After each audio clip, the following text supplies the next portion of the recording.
今天约明天，明天约后天，我从来不约后天的啊。喂，你好。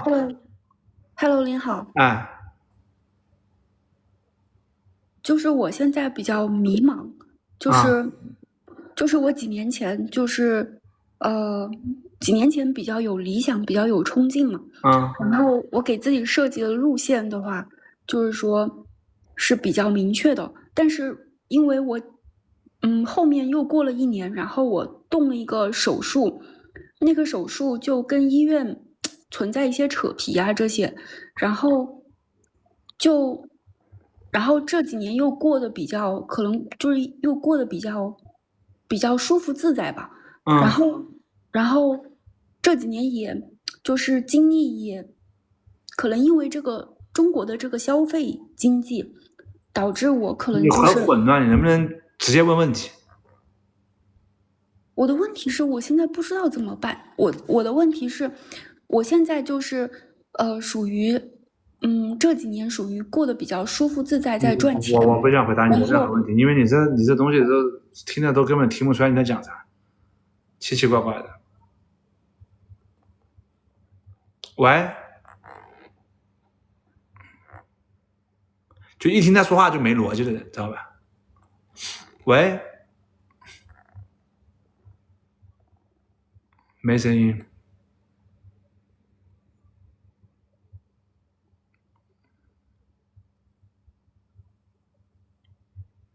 哎，你好，飞哥，可以听到吗？你说，哎，飞哥，是这样的，我是95后，然后我毕业之后在银行工作了4年，然后现在转行了，然后做了2年多外贸，然后年收入大概是就是50到100吧。你再说一遍，重新再说一遍。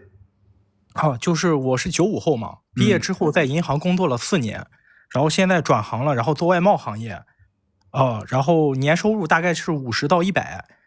然后我父亲是现在是有这么个情况，我父亲是民间中医，然后他自己治疗这个颈椎病、腰间盘突出啊什么的30多年了，然后可以根治贴膏药的那种。我现在是想这么个想法，我想拿出我1半年收入，动不动可以根治。哎，喂，你好。喂，哎，你好，陆飞。哎，你好，我有个问题啊，就是刚才说的那个窄门，我去年有幸不聊这些东西，不聊这些虚无缥缈的东西，还有别的事儿没？就是说，现在我家里面想给我身上加点业力，但是我呢现在不要这些有什么业力、什么悟道这些不要跟我连啊！谢谢你们，求你们了啊！什么业力、什么悟道、什么窄门，不要跟我连。每个网上的人都来聊这些事情都是非常奇怪的啊！对，喂，喂，你好，飞哥，你听得到吗？我看连的都好有钱，然后我是一个普通的打工的，然后我现在1个月也就3200块钱，但我现在感觉我赚的钱不够花了，因为在哪个城市3200块钱？对，在哪个城市？因为玉林市荣县一个县城，应该够吧？玉林那边、广西那边消费不够吗？但是我有2个小孩。2个小孩，那小孩应该也够，也没什么大问题吧？你现在感觉对啊？你说吧。他爸妈也有病，所以我感觉钱不够用。他爸妈就是你老婆的爸妈有病。对。那有病，你爸妈也有早晚有病那天，大家都会有病的，这个很正常。夫妻嘛，就是要互相支持嘛。对的，我就是想知道怎么才能就是提升一下自己的认知，然后工资高一点。你现在是干什么行业？你想赚多少钱？1万块钱就够了，我要求不高，因为我很笨。3200的工资，想在县城变成1万块钱，你知道1万块钱在你们那个县城是什么样的收入吗？不太懂，但反正你如果来深圳的话，想赚1万不难，但如果你在玉林的下面的一个县的话，想赚1万登天难。我跟你这样讲，市会的一个房地产公司的总经理的工资也就1万多块钱，就是跟你们一样的级别。县里面一个房地产公司的老总的工资也是1万多块钱，你们县里面一个公安局的局长的工资也就1万多块钱。对，就是这样。我现在是做那个学徒的，就防盗网，您知道吗？我知道，对，我是学那个的，但是我在那个厂里面学了1年多了，但那个老板没有让我学过，全是让我打杂的。这没问题啊，他给你付工资让你打他，这也是正常的，你觉得有什么问题啊？他要的就是你的劳动嘛，他干嘛要交给你自己去做？他又不傻。那么他有没有告诉过你？他说你过来，我以后教你怎么样，给你画饼。之前说过啊，那就他画饼，那你吃饼嘛，那不就是这么简单吗？你吃完了，现在你觉得饼香不香？不是这个问题我没有感觉有任何问题，因为我跟那个老板有认识吧，我就是想提升一下自己的认知，能赚一些比现在赚的多一点就行。不可能，就是我之前的滴滴司机连麦那个，我说2万块钱不难是真的，在深圳的话真不难，但是有办法的。但你们这种城市，我告诉你，赚1万块钱对你来讲就是不可能的事情，就除非你自己去做生意。但你现在的情况，那你赌不起啊，你赌一把失败怎么办呢？而且你也没有做生意的这个技能啊，也没有经验啊，是吧？确实，因为我脑子里面全是打工的。对，特别难，对，特别难。我讲难听点，就深圳啊，我说难听点啊，对你比如说你是个女孩，你去给别人洗脚，天天去按摩，你是个男的给别人按摩洗脚，1个月2万随便挣，就这么简单。对，你豁得出去你挣得到，你当然你去跟别人按摩洗脚，你也没人给你按了，是不是？就这么简单啊。对，那在县城5-6千能可以赚到吗？我不知道什么县城。对，我觉得我根本就没法教你怎么挣钱，因为我对县城不了解啊。谢谢谢谢飞哥。好，再见。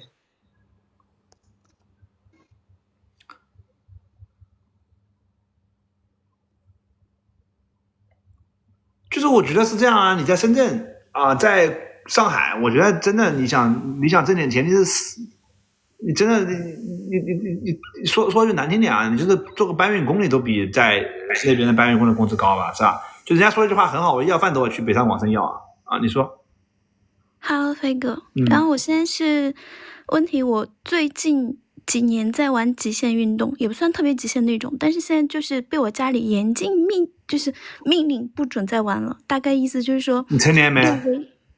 我这成年了。那什么极限运动？你告诉我。自由潜、滑雪，然后最近想要去跳伞。自由潜跟滑雪算什么极限运动呢？我玩渔猎呀，我们都是去夜潜，而且开船出去，就是去那种野海的地方。不是你跟我说东西，我天天玩啊！你不知道我是造船的路飞吗？你不知道我渔猎？现在我家里人就是觉得这个东西很危险。你是不知道我渔猎、潜水、滑雪这些？我知道你潜水、滑雪，但我不知道你渔猎。那我天天在海上吃的鱼是哪来的？好吧，我自己开条船，我全世界跑着去渔猎啊，对啊，去澳大利亚，去科莫多，对啊。然后我家里人这算什么危险运动？这很安全，有什么好极限？这跟极限有个毛线关系？没有关系吧？他们就认为很危险，然后就不准玩。然后现在就是甚至是有点那种道德绑架形式的。你那撵我有啥用呢？没有，就是觉得现在就想看一下，到底是说我自己要不要再玩这个东西，因为被家里现在就要求的。你好搞笑啊！你过来的目的就肯定不是这个，有什么目的你直接说吧，我兴趣能满足。没有，就是刚刚看到了你在直播就连一下，然后就肯定不是这个目的。对，这个跟这个目的肯定没关系的啊！你就想表达一下你很有品位，别人没听出来。没有。就是我自己最近在考虑这个东西要不要继续。有什么考虑？你会考虑？你这种人会考虑你家人的感受吗？你会考虑你以前就不会去啊，是吧？你以前去就说明你没考虑过，他们说对你有屁用，一点用都没有。你在中国哪里可以潜水渔猎啊？都没什么东西给你打，是吧？你肯定去国外。因为前段时间骨折了，然后才开始考虑这个事情的。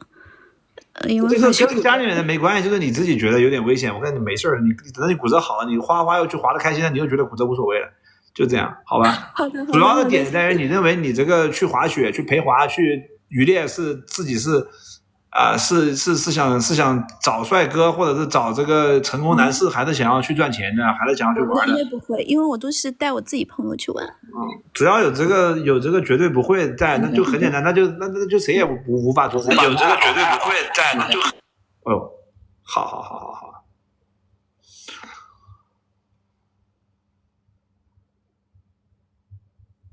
是这样，他讲这个话有什么意义呢？我听不到，我听得到他讲话的意义就是过来炫耀一下自己，别的我听不到。意义呢？喂，你好。喂，你好，路飞老师好。陆飞老师好。我叫王磊。那个我目前呢是工作中遇到了一个难题，就是目前我的工作是电厂，然后我现在呢想请一位王克老师来我们单位讲课。然后王克老师就是那个心理学老师是吧？单位除了老大之外，那个王克是那个心理学老师。所以说为什么我刚才要说清？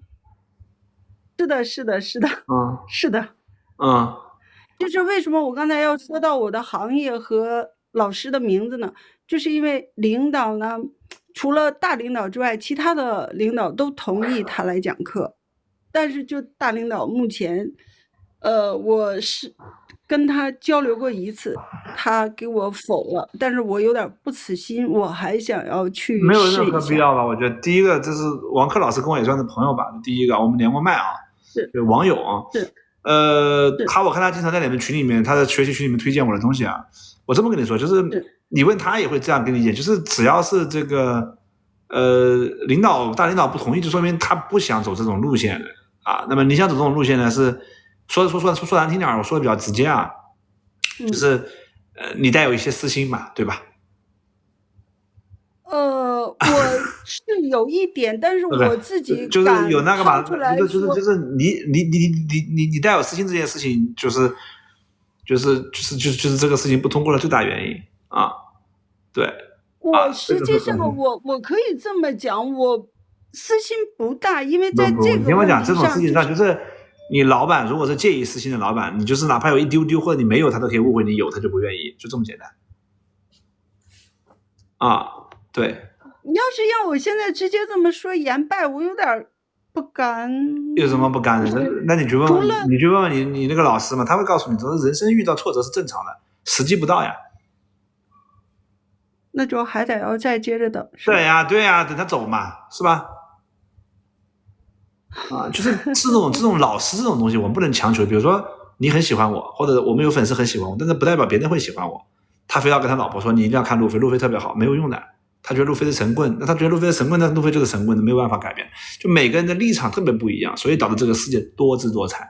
我们之所以能感受到别人对我们的赞扬和对我们的这个认可，就是因为有人否定。如果没有人否定认可，将毫无意义，能理解吧？事儿是这样的，所有人都觉得，你看，所有人都知道这个，每个人都有一个手一个脚，没有人会觉得伤心，有的人不会觉得是个什么馈赠，觉得我只是个正常的人。是吧？如果全世界的人都没有手没有脚，你一个人有手有脚的，别人不会让你有手有脚的，会把你手脚割掉。主管这个工作的领导，他们都感觉说的这个事儿，就是对于企业来讲是有益无害的。然后企业还有这笔钱。我告诉你啊，你们的这个大领导应该比较强势，对吧？非常非常强势，就是等于说所有人在利用你想要有点小私心的这种心态，让你去打破公司的平衡，没有必要当这个炮。好吧，对，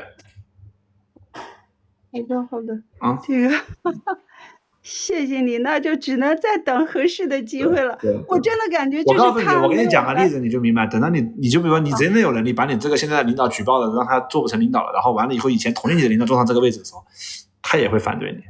你要明白，一个心理学老师对于整个公司的影响，有可能这些人都不听领导听他的怎么办？能理解吗？也对啊，你完全不明白，就这个世界上不能有江湖术士，为什么？因为江湖术士的影响力太大，那就会影响到一个企业的根基。你刚才说的这个问题，我女儿跟我聊过。好，就先聊到这里吧。我也很喜欢王克老师啊，推荐大家去看一下王克老师的课啊，他经常推荐我。好，谢谢你，谢谢。好，刚刚看路飞觉得他是个大神，后来又觉得是个神棍。越来越看又像个大神那我就是神棍啊，就是有人说我是神棍，那么说我是大神的人才会显得有特色，那么说我大神的人也错，神棍人也错，我只是个普通的人。你们不要把我的东西里面总带个神，然后很多人说什么我自语圣人，我他妈什么时候说过？而且说我帮助所有人，我什么时候说过？我从来不想帮助你们，我只是跟你们沟通，得到我自己想要的东西，就这么简单。对，我没拿钱，我拿别的啊。如果所有人都认可我没有人反对我，那我就离开这个互联网了啊。喂，你好。你好，到我了吗，飞哥？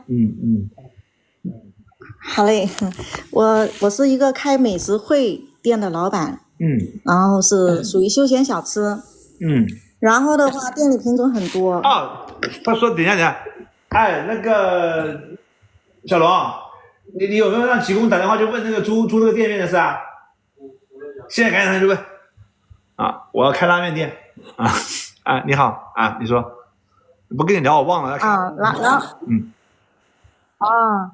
然后我店里品种很多，我这次是扩大门面装修之后呢，我上了一个新的品种是羊角火锅。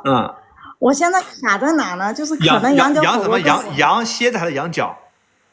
羊角火锅。这个角吗？对。啊，羊蹄火锅。羊蹄火锅。然后的话呢，可能是跟店里的产品，就是不是产品冲突，是跟顾客，就是我自己总结的，就是群体可能不是那么，到现在为止我卖的不是太好。我想飞哥给我指点一下，怎么样？我还准备让你给我指点的。就这个东西是这样的，就是你的这个品到底适不适合这个市场，是需要尝试的。那么你觉得不适合，就马上关掉尝试另外的就可以了。我觉得本身做餐饮的过程就是一个不断尝试、不断推翻的过程，就敢于尝试才有机会嘛。泡泡玛特没有做泡泡玛特之前，大家谁觉得这个 IP 的市场是有市场的？没有人觉得。包括到现在段小平也还是一样看不懂，对吧？就是举个例子，就是很简单，就是我们现在要做一个事情，做餐饮的事情的时候，你就得不断的去尝试，你尝试到了，你有人复制，你就挣钱了嘛。但这个需求本身，你说你能够完全理解客户的需求，这需要很长大的经验。你卖过很多东西以后，那么什么样是现成的？就很简单，就是兰州拉面一定是有人吃的，对吧？三元小吃一定有人吃，这个不用被验证，所以它的利润非常低，它只是打分空的钱。那么你想做一个爆火的，那么你就得慢慢去考虑这个市场验证。那么每个人，我说这个天机啊，就这个意思，就是如果你做餐饮做了几十年、100年，然后你一听别人说这个东西就觉得这个东西能干不能干，那就有天机了。我没做过餐饮，能理解吗？但是我想插个话。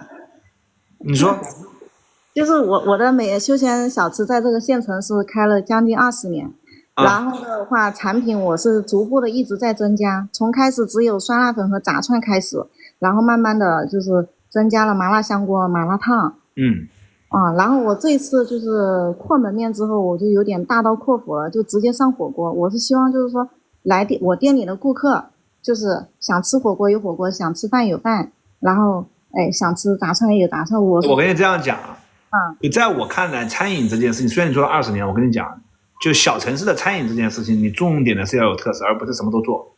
我见过无数个小城市的餐饮店，就是一开始做一样，然后慢慢拖完之后，到最后别人都不愿意去吃了，真的。它不仅会对这个生意产生影响，会亏损，而且还有影响你原本的生意。但如果是这么说的话，就是不建议，就是说再把心思花在这个羊蹄上。对，你可以就当我们知道这件事情没有效果的时候，就立刻把它切掉。但现在有点上不上下不下，那关了就可以了嘛。就刚开，你听我讲啊，一个餐饮刚开，这里我觉得你应该比我懂吧。一个餐饮店刚开业的那3个月业绩，不管有多好都是假的，要看开业的6个月以后的业绩才有可参考性，开业1年才能赚稳定。所以在1年以前，特别是前3个月的业绩基本上都会是后面的翻倍。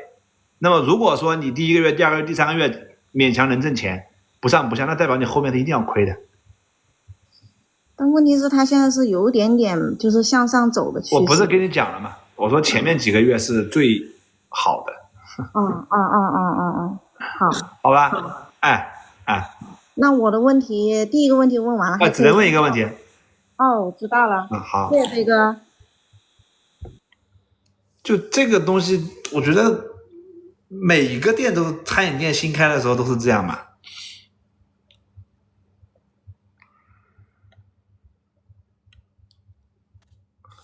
喂，你好，我没有开拉面馆，我现在准备开一个那个面馆，不是拉面馆啊，说错了跟炳哥的没关系，炳哥也以为我要跟他一起做，我说不，我说我从不跟人合作，我自己做我亏钱的，我不挣钱，炳哥要挣钱的你说？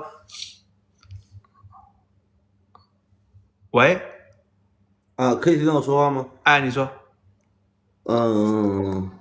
是这样的，我就只有一个问题就是您对未来短剧不回答这种问题，不回答这种问题，不好意思不回答吗？对。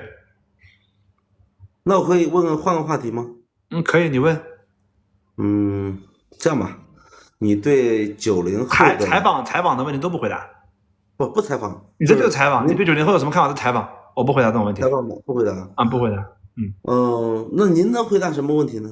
具体的问题。具体的。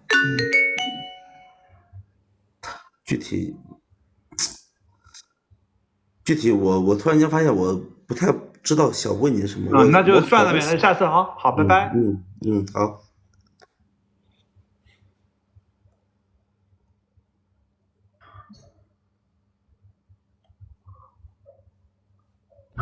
喂，你好。你好，飞哥。我想问一个问题，就是我是做销售管理这一块的嘛，然后在这家公司待了有7年了，然后就是做这个事情有7年，中间换了一个老板，然后呢，我现在的收入嘛，就是大概是在2万左右，然后但是我的负债有点深，因为之前有提前消费嘛，然后我现在就是如果说我 all in 去做这个工作的话，就是每天干13-14个小时吧，然后加上周6，那这样子的话，我大概能够提升到我的自己的收入大概是到4到5万这样子。那如果但是呢，不 all in 多少钱？是最近的啊？不 all in 多少钱？2万到3万之间吧。all in 你也拿不到4-5万，你 all in 只拿3万5左右。差不多吧。然后呢，然后我因为然后没有必要 all in， 我告诉你没必要 all in， 拿80%的精力出来干就可以了。你80%精力出来干，你才能学的东西。我跟你讲 ，all in 的人是学不到东西的。OK， 你基本上回答了我的问题了，因为我自己的未来的这个，就这样先，我最近的焦虑。我知道你不用表达你焦虑，我知道的啊，就是这样，就是一个人在 all in 的时候什么也学不到。对，如果你是老板，你可以学到吃亏的经验、失败的经验啊。如果你是员工，你什么都学不到。对，燃尽啊，烧成灰啊。那如果说你用80%的精力，对你已经是很优秀的员工了 ，OK 了。80%的精力让老板感觉到你没有 all in， 那是你的水平不行。老板会给你画饼，你就不能给老板的肉饼里塞馅儿嘛啊。对，一个人一定是拿80%的精力在工作，这才是正确的。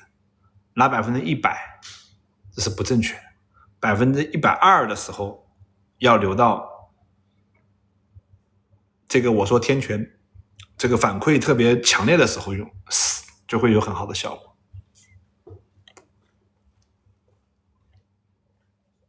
差不多下播了吧？啊，喂，你好。你好。飞哥。哇。有事说事不用开心啊！对我就是个傻逼，你那个傻逼，你不用这么开心。那我更傻逼。有事说事啊。行哥，你稍等一下，我跟我孩子在一个房间，我出去。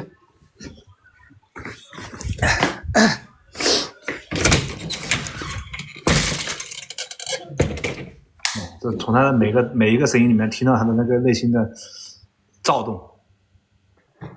是，确实有点，确实，我没想到能连成功，你知道吗？你说吧，没事，你赶紧问。是这样的，哎呀，我也不知道怎么说哈。我今天晚上稍微喝了点酒哈。你这样，你看你这说我连不成的，我不让喝酒的人跟我连，我听出来，但是我没点破，你非要说，你说完我们就连不成了。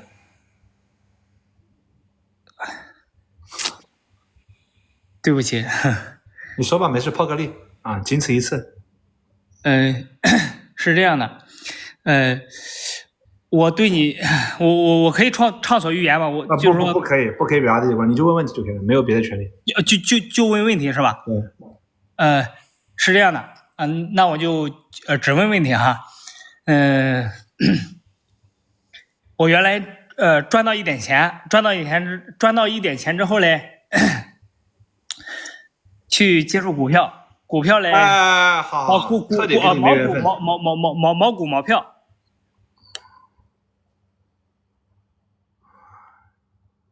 你骑这是红线，你知道吗？你那个喝点酒，我觉得还好一点，你这个绝对是红线啊，绝不跟人聊这个。但你们算了，我还是不跟你们装逼了啊。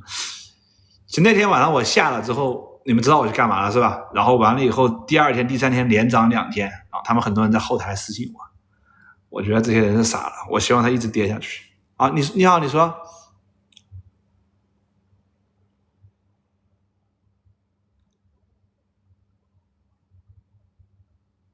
喂。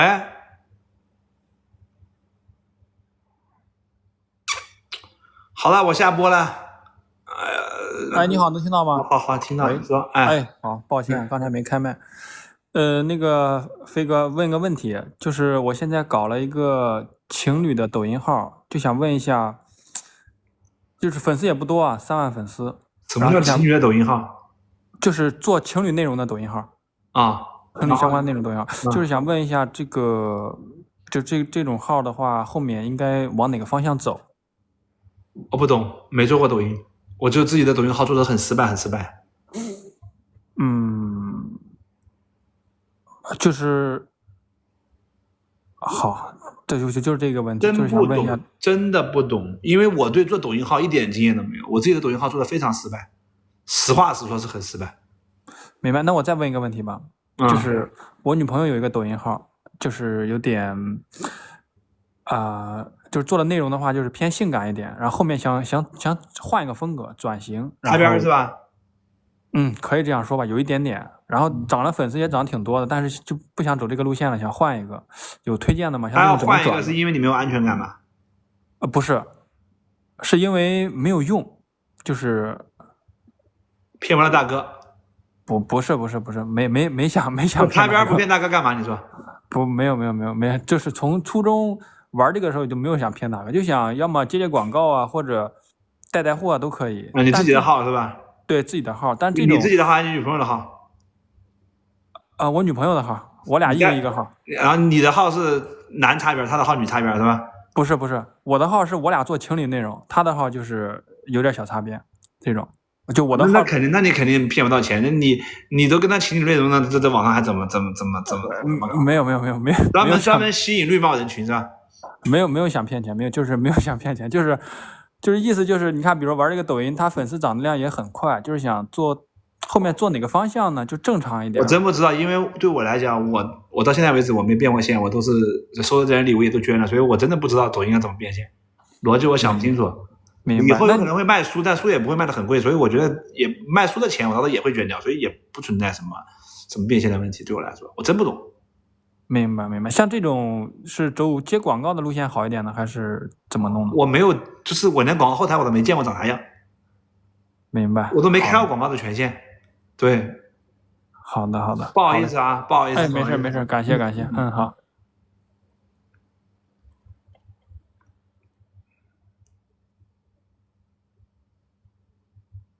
好了，下播了。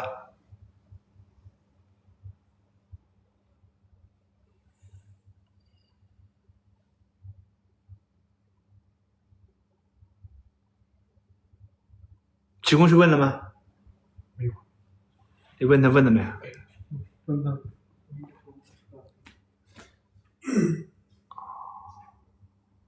不去隔壁，最近没在隔壁。我感觉我现在抖音没流量了就正常了。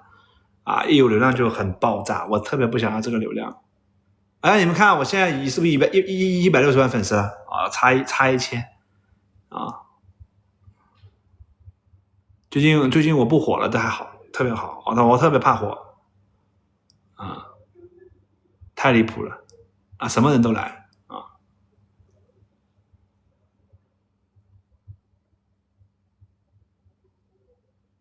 我都不冥想打坐的，你们还问我怎么冥想？不懂我不是玄学博主人远天远论很有可能就不更新了，对，等到直接出书了我现在在网上更新你们也不爱看，我就不想更新了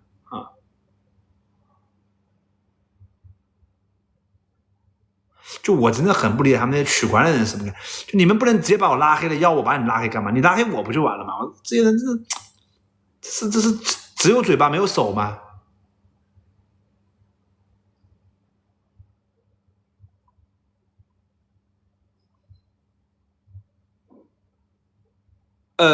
人不算多，还好吧。我给个面子，你是谁？我为什么要给你面子？你的面子在哪儿？我没看到我从来不给人面子，不好意思除非我需要你。他睡着了，那你把他喊醒干嘛？不知道他睡着。然后他现在又去问了，你别让他问了，你让他睡吧。他一睡着，他糖尿病睡着不容易那个，你让他睡，你跟他说明天再说吧。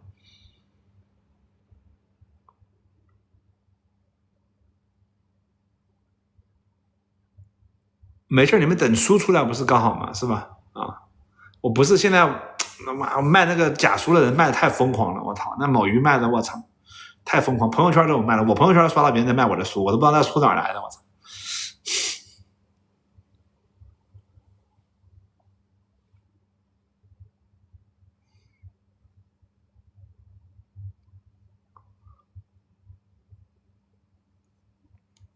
哎，我走之前是不是在林边也订了个眼镜是吧？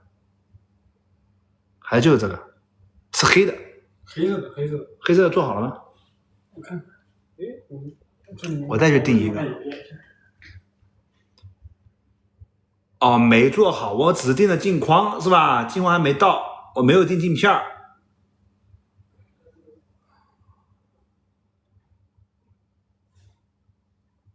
声明没用。我也不排斥他们卖假的，没有这个，哎呀，那些人我都不知道怎么想啊，没用，让他去买吧，也挺好，最起码第1张、第5张是真的啊。对他们就把我的第1张放进去，然后让 AI 生成第2张、第3张、第4张、第5张、第6张、第7张、第8张。我看发在网上，有些人也看得痛哭流涕的。我说 AI 真牛逼，我从来不敢让 AI 帮我修改，我都不敢让他修改，我只是会让 AI 帮我怎么说呢，就帮我改错别字，但是他都会把我的意思改没，所以我最后都不敢用 AI。现在这个网上文章特别多，大部分都是 AI 的啊 ，AI 的比较多。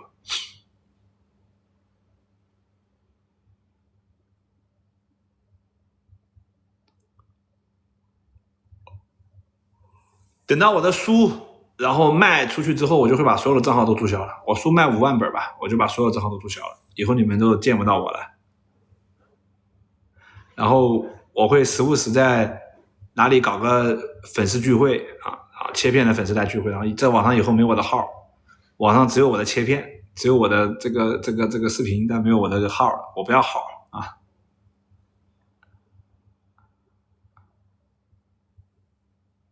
这样是最好的，就是没有号，没有号是最好的。没有镜片。没镜片是吧？给我看一下，拿去把它配了呀。哎呀，颜色定错了，以前我这个不是这个颜色的吧？你们看哪个好看？黑的好看还是这个好看？这么看的也挺好看的。5万本一天买完，你想多了。你知道10万本就是中国特别畅销的书，你觉得我的书能卖到10万本吗？我觉得5万本还是挺难卖的吧。对。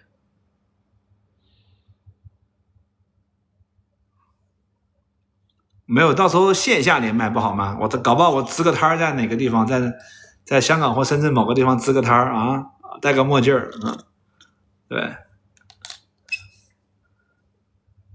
没有想长存啊，想长存就得要知道掐灭啊。对，等到我把5万本书卖完之后，我就把这些号全部注销了，然后网上没我的号，只有我的切片号。对，这才能够长存啊。这个粉丝啊，在我眼里面啥，就是这个粉丝数量在我眼里面啥也不是，但是对别人来说就是木秀于林，能理解吧？我买1万本，你买1万本干嘛呢？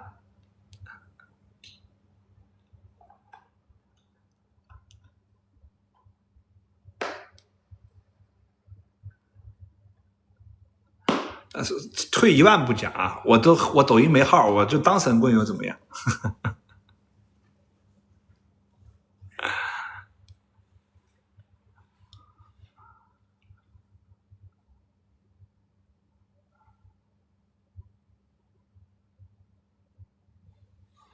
以后你们可以有办法找到我的啊。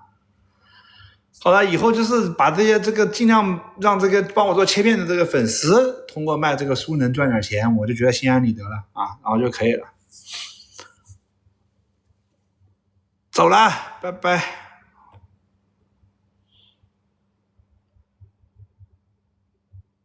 航海视频也不更新，你更新航海视频干嘛？我不知道，现在我出去玩要拍视频很辛苦啊，不拍视频就我跟他们讲的，永远是玩优先于拍摄，对吧？你点头他们听不到，你说是。所以我们玩的时候我们就没拍视频，所以视频才这么少，没有意义。我给你们看有什么意义？就没有意义。就我觉得分享出来大家会很喜欢看，是的，但是我会很痛苦，我的痛苦跟你们的喜欢之间不成正比啊。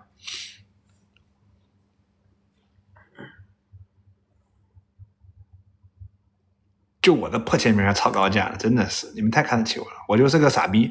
记住，别人一说这个路飞这个人怎么牛逼，怎么牛逼，就帮我在底下说这一句，路飞说了他是傻逼，记住啊，一定要拼命的踩我啊！对，我跟你们现在网上看的不敢说多吧，4成是友军，就4成黑我的是友军啊。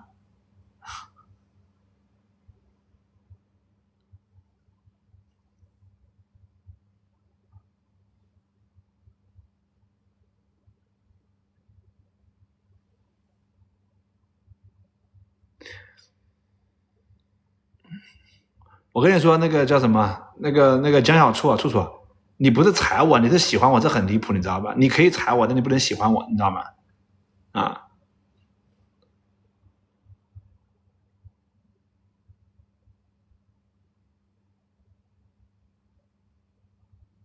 我觉得你们是非常非常聪明的一群人，为什么？因为我从来很少在就是在说我好的视频里面会看到你们的回馈。但是我几乎不会在怼我的视频里面看到有你们的这个对抗，很少。我觉得你们非常聪明，非常厉害，就有水平的人才不跟别人争啊！如果这个主播的粉丝都是没水平的人，天天去网上跟别人骂，消耗自己，我觉得你们跟看没什么区别，还是一群傻子。但你们已经明白不消耗自己，然后完了以后去在别人那里看他的观念有没有对，有对啊，点个关注，不对就扭头就走。说明我的粉丝是有水平的，知道吧？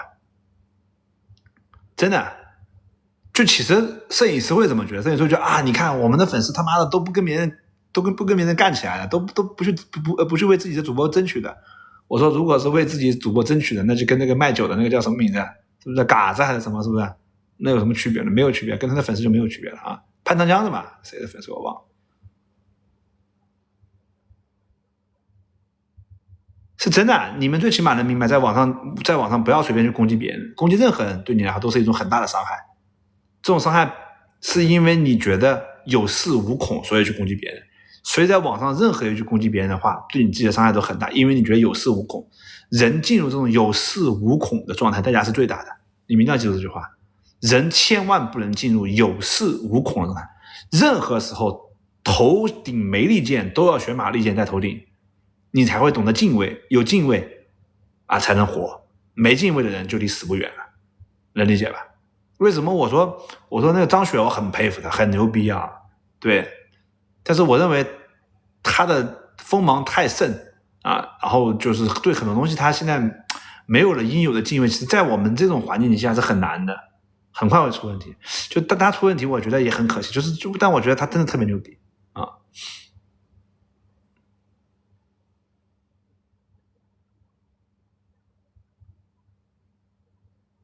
他没有狂，我觉得张雪没有狂，他只是说了他应该说的跟想说的话。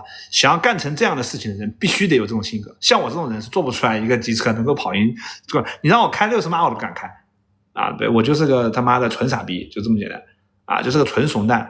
像他这样的人才能做出这样的事情，但是像他这样的人做出这样的事情之后，其实就很难，非常难。对，我做不出来，我是傻逼，我是怂包。不能说怕死吧，就是不想卷入任何争论之中。你比如说打个比方讲啊，真的我们跟别人打起来了啊，我们的主播跟别人打起来啊，我会努力赚钱捐钱支持祖国，但我一定不会冲上前线。说的比较直接啊，像张雪这种人估计就开了摩托车就上了啊。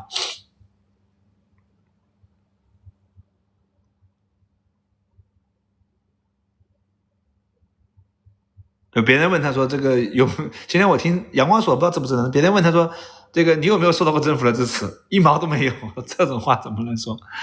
太可爱，但是人很好啊。对他现在太高峰了，如果不是那么高峰的话，其实其实我觉得这种朋友是值得交的。我跟他中间有认识的，就我跟牙哥是认识的，牙哥好像是他师傅，我刚才知道。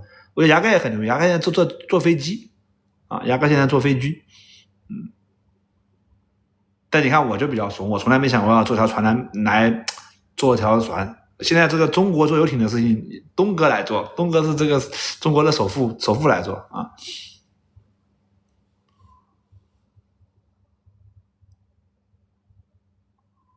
对，就我跟牙哥有联系方式啊，对，但是也没有见过啊。但是我对牙哥也很钦佩，我操，开直升机开成6，原来人家是有开摩托车的底子。你让我开直升机，我哪敢开？我坐都不敢坐。对，所以我是很怂的人，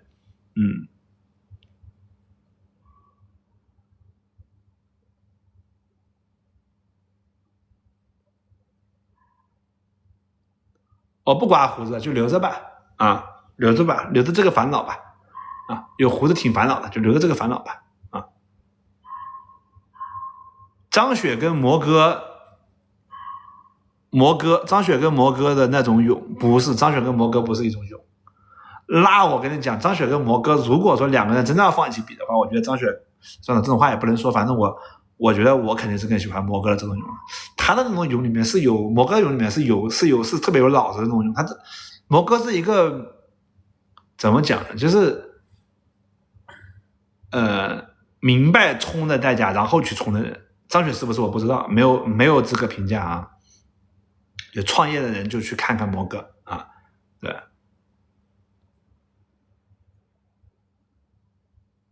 没有，魔哥是很讲情义的一个人，对，他是特别不喜欢我的这些人选听选论啊什么这些东西，他特别不喜欢，对，但他因为这个，他也没有因为这个不喜欢而跟我就产生任何对我觉得我不好或者怎么样的这种指责或者是没有的啊，对，但他能做到这一点，就叫他能够求同存异，我觉得我已经很感动了，对。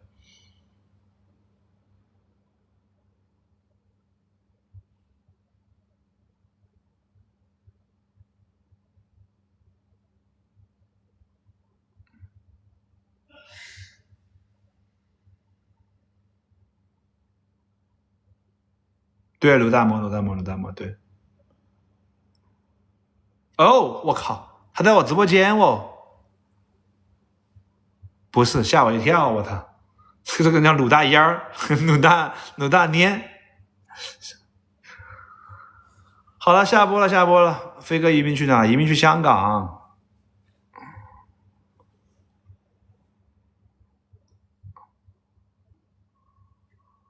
魔哥是有刀有刀鞘。我看到了这个张雪老师的刀，但没有看到张雪老师的刀鞘，能理解我的意思吧？啊，我是有刀鞘没刀，能理解吗？啊，魔哥是有刀有刀鞘，啊，对，张雪老师是有刀没看到刀鞘，我是有刀鞘没刀，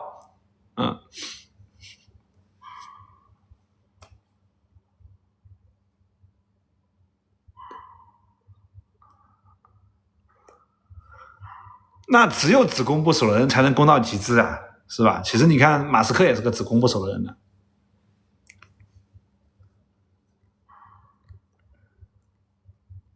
那不可能的，我的刀鞘绝对装不了别人的刀啊。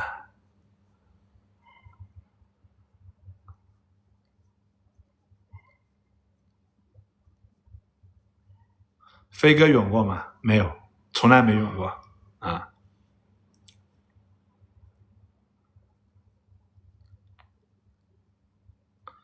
文杰是刀鞘，把那个150万买国债那个拉黑了，一直刷屏，看得我都烦死了。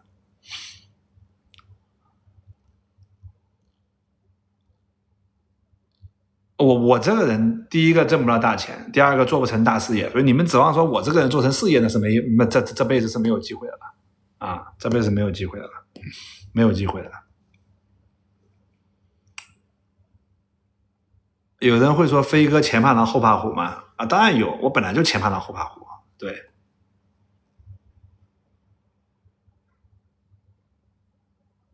怎么能找到文杰这种朋友？哎呀，这个东西真的太难了。我这一辈子目前有2个文杰这样的朋友，一个是文杰，一个是小杰，一个是陈杰，一个叫文杰，2个杰。那么陈杰呢，等于算是我徒弟啊，也是我弟。然后文杰呢，算是我大哥。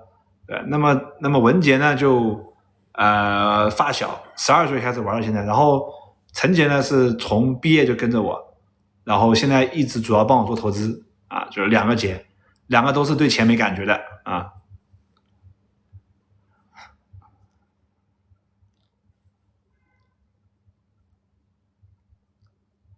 文杰道行很深啊。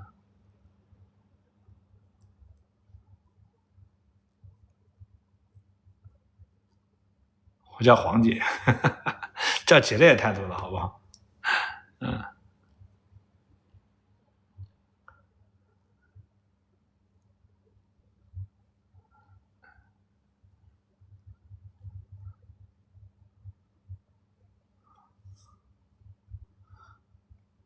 我今天不连了啊，今天不连了啊，明天吧啊。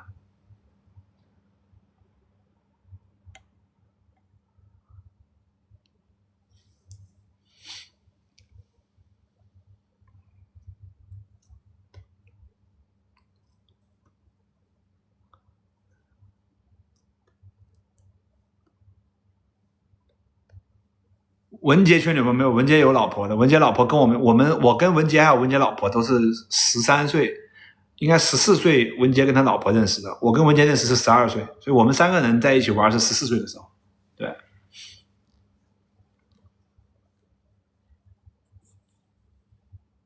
是成，合成那个成。我跟文杰老婆关系当然好啊，我们3个人关系都很好的啊。他儿子也是我儿子，我儿子也他儿子，你说关系好不好？你和杰森认识不久，我跟杰森认识不到1年啊。你说哪个杰森？是卖房的杰森还是 AI 的杰森？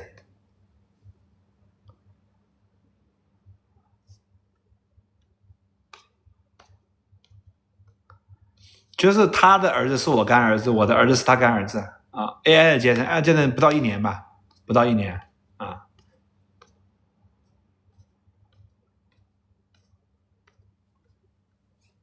飞哥有没有和文杰喜欢过同一个人？有，还真有，还真有啊。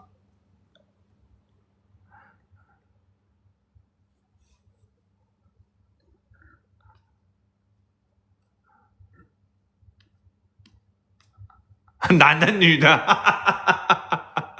牛逼牛逼牛逼牛逼牛逼牛逼！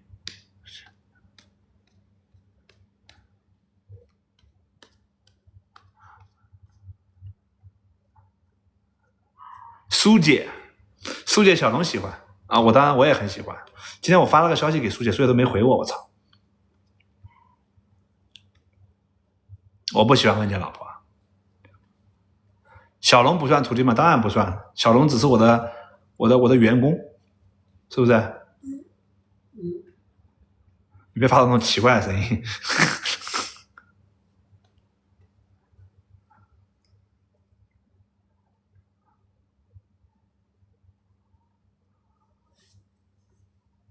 你们2个有没有一起干过坏人？没有坏人啊，在我眼里面没有坏人啊。我周围没有人抽烟，我周围的人都不抽烟啊，我周围的人都不抽烟，我就是厨师抽烟，然后摄影师抽烟啊，然后其余经常跟在我身边的都没人抽烟，抽烟我是接受不了的。这直播间堪比德云社。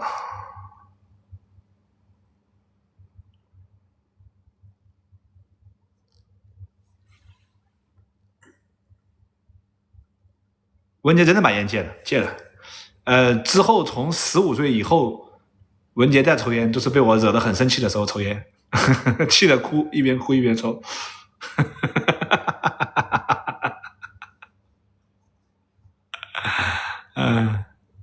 太搞笑了。好了，行了，不说了，下播了。飞哥平时会看片吗？我操，这种问题都问得出来，我操！当然会看的。等一下。你们看过那个快手的那个采访，就快不是快，是快播的老板被那个审讯现场，你们看过没有？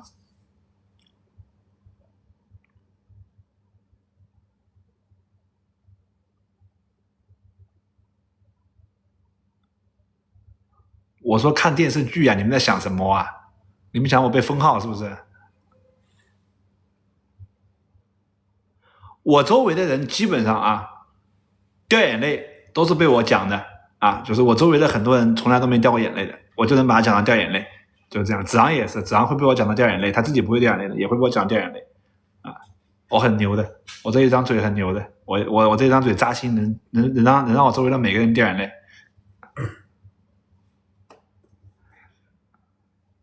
啊，小东好像没掉过眼泪啊，那跟你不熟啊，什么时候体验一下？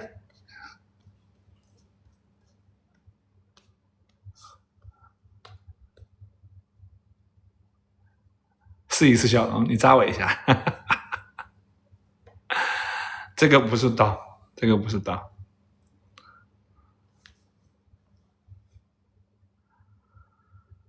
你开玩笑，我们连麦是这样，你像现实中跟我身材生活在一起是什么感受？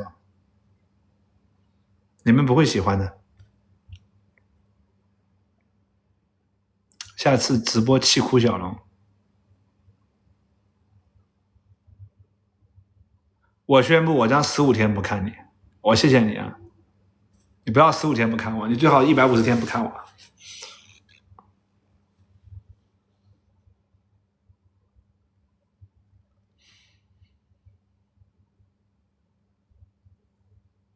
看我对你没有任何好处啊，楚楚啊！你被气哭了没用，你哭我没感觉，你知道吗？因为我们不熟悉，所以你哭我没感觉。女人哭对我一点感觉都没有的，你就是怎么样我都没感觉的，对，没有感觉的，你不用尝试了，一点感觉都没有，对，因为我们俩都没有什么关系，就一点关系都没有，所以你怎么哭跟我没关系啊？多哭几次，多哭一会儿啊，多哭一会儿。我这个人心如磐石，我操！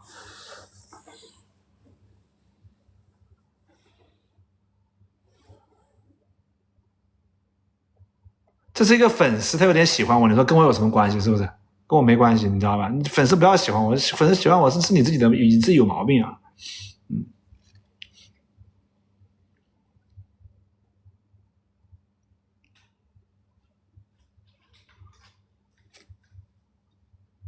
我靠！我这个耳朵里面怎么长了根毛？你看这耳朵里面怎么长了根毛？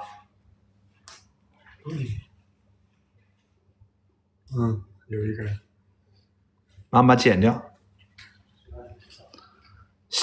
感觉现实中没这么直接，更亲和，没有直播那么猛。喂，蜜蜂，你不能这样搞啊！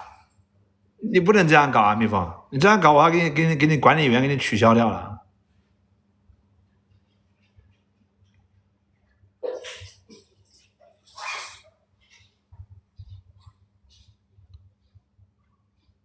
算了，你说的对，不理他们。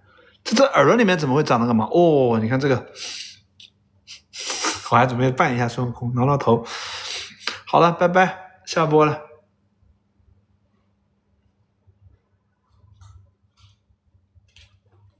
不剪了，算了，就那样吧。你把它剪下来，我看一下，它还会再长出来的。你把它剪出来，我看一下。剪下来。你不要给我耳朵剪掉了啊！它不在耳朵里面，在这个。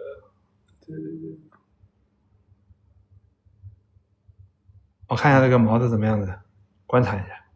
它在这里长的。真的？你指下你自己？就这。啊，这里，在这里这个边边。哦，这个位置就很正常。我耳朵里面应该没有毛囊结构。这还是一个咖啡色的一根毛，咖啡色的。哎，你们看不到？能看到吗？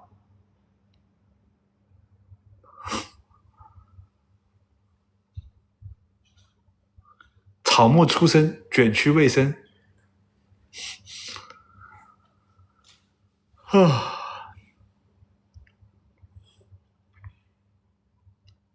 这个人在说什么？一直在刷屏。飞哥拜你为师需要什么门槛？啊，没有门槛啊，有缘分就可以啊，没缘分就不行。拜拜，下了。